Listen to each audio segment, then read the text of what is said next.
মোৰ ছাত্ৰ-ছাত্ৰীসকল তোমালোক সকলোকে লাৰ্নিং আছামিছৰ নতুন এটা ভিডিঅ'লৈ স্বাগতম জনাইছো। আজি আমি আলোচনা কৰিম ক্লাছ 6 আছামিছৰ অৰ্থাৎ উন্মেষৰ যিটো 15 নম্বৰ চেপ্টাৰ আছে মহোহো গীত। এই চেপ্টাৰটো কুৱেশ্যন আনসাৰ কিটা এটা তোমালোকৰ লাষ্ট চেপ্টাৰ হয়। ইয়াৰ আগৰ বাকি যি 14টা চেপ্টাৰ আছে গোটেইকেইটাৰ ভিডিঅ' বনাই মই চেনেলটোত আপলোড কৰি থৈ দিছো। তোমালোকে যদি এতিয়ালৈকে সেইকেইটা ভিডিঅ' চোৱা নাই তেতিয়াহ'লে প্লেলিষ্টৰ পৰা চাব পাৰিবা। ওকে, গতিকে তোমালোকে এই ভিডিঅ'টো চোৱাৰ পিছত প্লেলিষ্টলৈ যাবা, ঠিক আছে। তাত ধুনীয়াকৈ ভিডিঅ'বিলাক সজাই থোৱা আছে। তো মহো এটা একটা গীত হয়, ঠিক আছে। মহ এটা গীত হয়। তো বলা গীতটো আমি আগতে পঢ়ি লম। তো তোমালোকে এখিনি পঢ়িবা আগতে, ঠিক আছে। মই এইবিলাক মানে ডিটেইলত পঢ়ি নিদিওঁ কাৰণ ভিডিঅ'টো বহুত দীঘল হৈ যাব, তোমালোক বৰ হৈ যোৱা। সেইটো কাৰণে মই তোমালোকক জাষ্ট প্ৰথমে গীতটো পঢ়ি দিম, তাৰপিছত প্ৰশ্নটোবিলাক বুজাই দিম, ঠিক আছে। আৰু তোমালোকৰ কাৰণে প্ৰশ্নটোবিলাক একেবাৰে শ্বৰ্টকৈ লিখি আনিছোঁ যাতে তোমালোকৰ কাৰণে ইজি হৈ যায়, ঠিক আছে। তো তোমালোকে সেইদৰে পঢ়িবা। অ হৰি মহোহো মহ খেদবা টাকান লো মহে বোলে মল্লু দে টেপুল পুৰা খালো দে টেপুলত নহল নুন চাউল কাৰে দুন দুন চাউল নিদি দিলাক কৰি এন্থুৰগড় লৰি চৰি যাওঁতে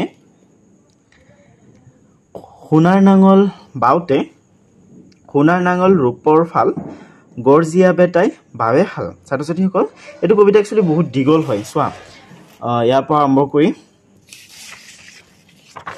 চোৱা এইটো পেজতো আছে,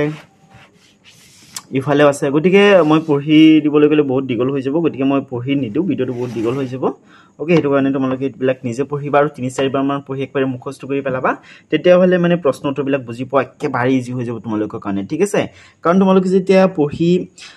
কবিতাটো মুখস্থ কৰি পেলাবা তেতিয়া যিকোনো প্ৰশ্ন এটা সুধিলে তোমালোকে সেই প্ৰশ্নৰ উত্তৰ দিব পাৰিবা। ওকে, তো কবিতাটোৰ পিছত তোমালোকক কবিতাটোত ব্যৱহাৰ হোৱা যিবিলাক শব্দ আছে সেই শব্দবিলাকৰ মান্য ৰূপবিলাক ইয়াত দিছে। গতিকে তোমালোকে এইবিলাক পঢ়িব লাগিব। পঢ়িলে মানে এইবিলাক পঢ়িলেহে তোমালোকে কবিতাটো ধুনীয়াকৈ বুজি পাবা, ঠিক আছে। গতিকে তোমালোকে এইবিলাক পঢ়িবা। খেদবা তাৰমানে খেদিবলৈ, টাঙোন তাৰমানে টুকুন বা টাঙোন, নেক্সট আছে লু মানে হৈছে ল, মল্লু তাৰমানে মৰিলো, টেপুল তাৰমানে টেপৰ বা টেঙা,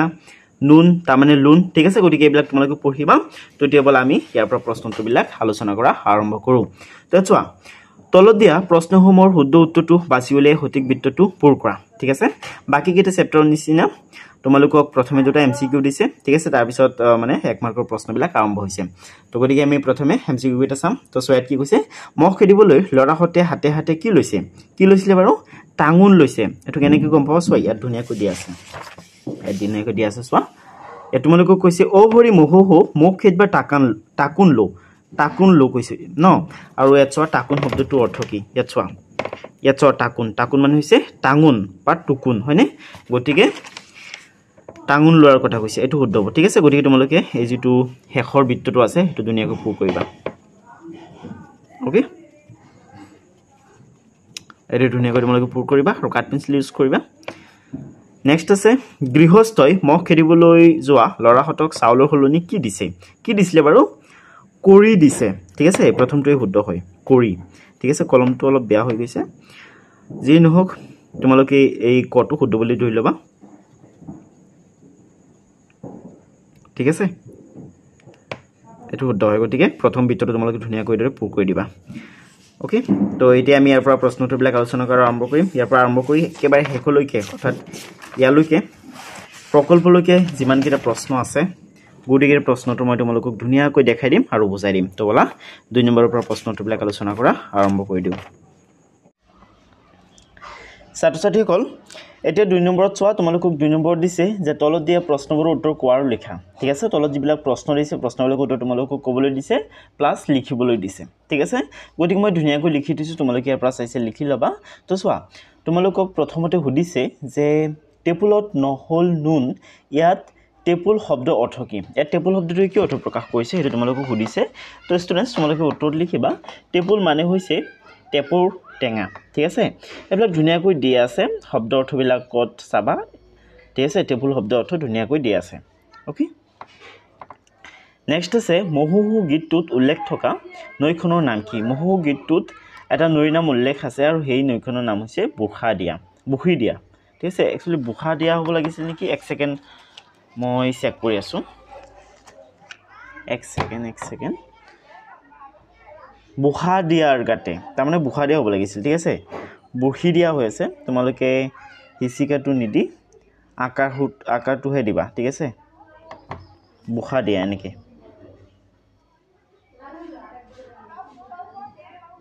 বুঢ়া দিয়া অতিশিকাৰ দি বুখা দিয়া ঠিক আছে তো এতিয়া ধুনীয়াকৈ তোমালোকে লিখিবা বুখা দিয়া নৈ নৈখনৰ নাম হৈছে বুখা দিয়া নৈ অ'কে নেক্সট আছে গ তোমালোকক দিছে গীতটোত ভাল হোক কুশল হোক বুলি কোনে কাক আশীৰ্বাদ কৰিছে ঠিক আছে গীতটোত ভাল হোক কুশল হোক বুলি মহু গীত গোৱা লোকসকলে গৃহস্থক আশীৰ্বাদ কৰিছে ঠিক আছে মহু গীত গাবলৈ অহা লোকসকলে বা যিবিলাক ল'ৰা ছোৱালী মহু গীত গাবলৈ আহিছে সেইবিলাকে গৃহস্থক আশীৰ্বাদ কৰিছে ঠিক আছে ভাল হোক কুশল হোক বুলি কৈ ঠিক আছে নেক্সট আছে গ তোমালোকক দিছে গীতটোত কোনটো শব্দই ভঁৰালক বুজাইছে উত্তৰ লিখিবা গীতটোত বাখৰি শব্দই ভঁৰালক বুজাইছে অ'কে ষ্টুডেণ্টছ গীতটোত বাখৰি শব্দ কি বুজাইছে ভঁৰালক বুজাইছে নেক্সট আছে তিনি তোমালোকক সুধিছে মহু গীতটোত কৃষিৰ লগত জড়িত দুবিধ সঁজুলিৰ নাম আছে সঁজুলি দুবিধ কি সঁজুলি দুবিধৰ ছবি আঁকা তো ষ্টুডেণ্টছ তোমালোকে উত্তৰত লিখিবা সঁজুলি দুবিধ হ'ল মৈ আৰু নাঙল ঠিক আছে এইটো হৈছে মৈ অ'কে মৈ দিবৰ কাৰণে এইটো ব্যৱহাৰ কৰা হয় আৰু এইটো হৈছে নাঙল এইটো হাল বাবৰ কাৰণে ব্যৱহাৰ কৰা হয় ঠিক আছে তো এই সঁজুলি দুটাৰ ছবি তোমালোকে ধুনীয়াকৈ আঁকি পেলাবা অ'কে ধুনীয়াকৈ আঁকিবা তোমালোকক পৰীক্ষাত সুধিব পাৰে নেক্সট আছে চাইড তোমালোকক দিছে মহু গীতটোৰ অন্তৰ্ধ্বনি মিল থকা শব্দবোৰ বাছি উলিয়াই লিখা ঠিক আছে মহু গীতটোৰ অন্তৰ্ধ্বনি মিল থকা শব্দবোৰ তোমালোকক বাছি উলিয়াই লিখিবলৈ দিছে তো তোমালোকে লিখিবা আৰু চোৱা প্ৰথমে এটা উদাহৰণ দি দিছে হু লু ঠিক আছে তো দুয়োটাৰে অন্তৰ্ধ্বনি মিল আছে ঠিক আছে গতিকে এনেকুৱা অন্তৰ্ধ্বনি মিল থকা শব্দবিলাক তোমালোকক লিখিবলৈ দিছে তো ষ্টুডেণ্টছ তোমালোকে এডু লিখিব লাগিব মহৌতে গহাওতে মালা ভালা নুন দুন যাওঁতে পাওঁতে পাতে ঘাটে চাকা টাকা অ'কে চ' এইটো ধুনীয়াকৈ তোমালোকে লিখিবা নেক্সট আছে বাখা উদ্যান তো চোৱা পাছত আছে পাঠটোত তোমালোকে চিকিমিকি চকামকা আদি জুৰীয়া শব্দ পাইছা এনেধৰণৰ আৰু 5টা জুৰীয়া শব্দ লিখা ঠিক আছে তেনেকুৱা আৰু 5টা জুৰীয়া শব্দ তোমালোকক লিখিবলৈ দিছে তো তোমালোকে এইদৰে লিখিবা জিকিমিকি জুটিপুটি লুটিপুটি খলাভমা মিলিজুলি অ'কে চ' এইদৰে ধুনীয়াকৈ তোমালোকে লিখিবা নেক্সট আছে পাছত তোমালোকক দিছে বাক্য ৰচনা কৰা ঠিক আছে ষ্টুডেণ্টছ তোমালোকক বাক্য ৰচনা কৰিবলৈ দিছে গতিকে তোমালোকে এইদৰে বাক্য ৰচনা কৰিবা বৰাল দিছে বৰাল শব্দটো ব্যৱহাৰ কৰি বাক্য এইদৰে ৰচনা কৰিবা বৰালত শস্য ৰখা হয় বা বৰালত ধান ৰখা হয় ঠিক আছে তো তোমালোকে ইয়াত বৰাল শব্দখিনি আণ্ডাৰলাইন কৰিবা ঠিক আছে নেক্সট আছে মৈবিধ খেতিৰ সঁজুলি ঠিক আছে বা খেতি বাতি কৰিবলৈ মৈ ব্যৱহাৰ কৰা হয় বা মৈ দিবলৈ মৈ ব্যৱহাৰ কৰা হয় তেনেকৈ লিখিব পাৰা ইয়াত তোমালোকে মৈ শব্দটো এনেকৈ আণ্ডাৰলাইন কৰিবা ঠিক আছে যাতে বাক্যটোলৈ চালে লগে লগে দেখা যায় যে মেইন শব্দটো বাক্যটোত আছে নে নাই ঠিক আছে নেক্সট আছে হালুৱাই হাল বাই আছে ইয়াত হাল শব্দটো তোমালোকে আণ্ডাৰলাইন কৰিবা অ'কে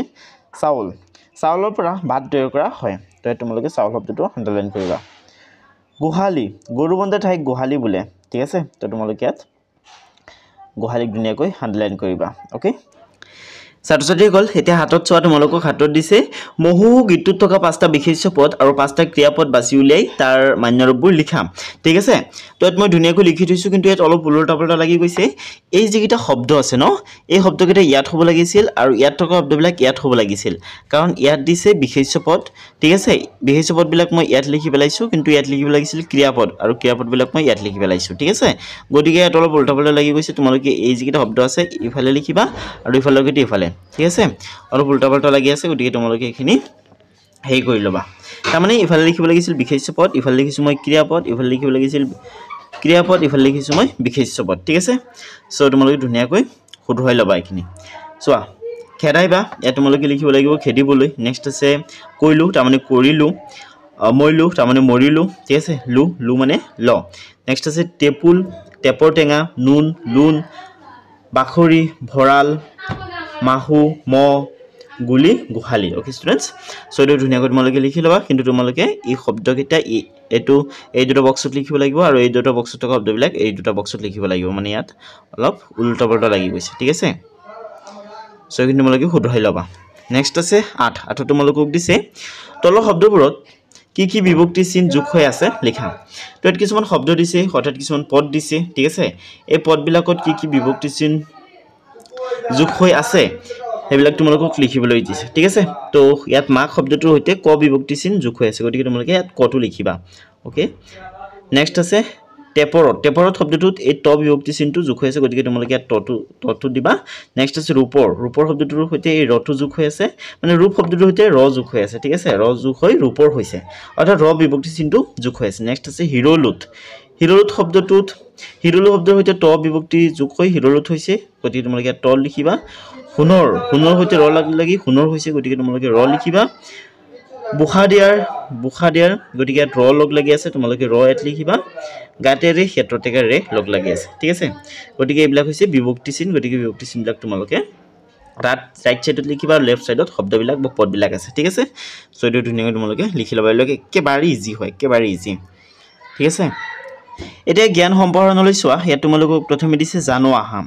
মহু হ'ল এটি কৃষিভিত্তিক লোক উৎসৱ এই উৎসৱৰ মূল উদ্দেশ্য হ'ল বনৰীয়া মহ খেদি সমাজৰ কল্যাণ সাধন কৰা ফাগুন মাহৰ পূৰ্ণিমা তিথিত নিশাৰ ভাগত এই উৎসৱ পালন কৰা হয় সিদিনা চেমনীয়া আৰু ডেকাবোৰে হাতে হাতে বাঁহৰ টুকুন একোডাল লৈ দল বান্ধি ঘৰে ঘৰে মহু গীত গাই গৃহস্থক আশীৰ্বাদ দিয়ে দলটোৰ এজনে বাঁহৰ শুকান ডকুৱাৰ খাৰু বাজু মুকুট আদি পিন্ধি আৰু কলৰ শুকান পাত গাত মেৰিয়াই বালুকৰ বেজ ধৰে লোকবিশ্বাস মতে মহে বালুকলৈ ভয় কৰে আন এজনে বয় বস্তু লোৱাৰ বাবে কাণ্ডত এখন টুলুঙা উলুমাই লয় বাকীবোৰে টুকুনেৰে মাটিত চেউ ধৰি ঠক ঠক কৰি খুন্দিয়াই তালে তালে তাল ভুলকাক আগুৰি মহু গীত গায় বিহু হুঁচৰিৰ দল আহিলে গৃহস্থই যেনেকৈ আনন্দ অনুভৱ কৰে ঠিক তেনেদৰে মহু গাবলৈ আহিলে গৃহস্থই বৰ ভাল পায় প্ৰতিটো দলকে আদৰ সাদৰে সাধ্যানুসাৰে মাননি আগবঢ়ায় তেনে কৰিলে গৃহস্থৰ মংগল হয় বুলি বিশ্বাস কৰে ওকে ষ্টুডেন্টস সো এইটো ধুনীয়াকৈ তোমালোকে লিখি ল'বা ওকে নেক্সট আছে 9 নম্বৰ তোমালোকক দিছে মহুৰ বাহিৰে নিজ নিজ অঞ্চলত পালন কৰা লোক উৎসৱসমূহৰ বিষয়ে এটি টুকা যুগুত কৰা ঠিক আছে তো তোমালোকে উত্তৰ লিখিবা বিহু আমাৰ জাতীয় উৎসৱ ই অসমীয়া সংস্কৃতিৰ প্ৰাণকেন্দ্ৰ আৰু সকলো জাতি বৰ্ণৰ লোকে একেলগে উদযাপন কৰা এক সমন্বয়ৰ উৎসৱ বিহু মূলতঃ কৃষিভিত্তিক উৎসৱ আৰু ই কৃষি চক্ৰৰ তিনিটা গুৰুত্বপূৰ্ণ পৰ্যায়ৰ সৈতে জড়িত অসমত তিনিটা বিহু পালন কৰা হয় সেইকেইটা হ'ল বহাগ বিহু বা ৰঙালী বিহু কাতি বিহু বা কঙালী বিহু মাঘ বিহু বা Bhogali Bihu okay students so students তোমালোকে এইটো ধুনীয়াকৈ উত্তৰটো লিখি পেলাবা এতিয়া ইয়াত চোৱা ইয়াত তোমালোকক দিছে জানো আহা মানুহে মনৰ ভাৱ প্ৰকাশ কৰিবলৈ মুখেৰে কিছুমান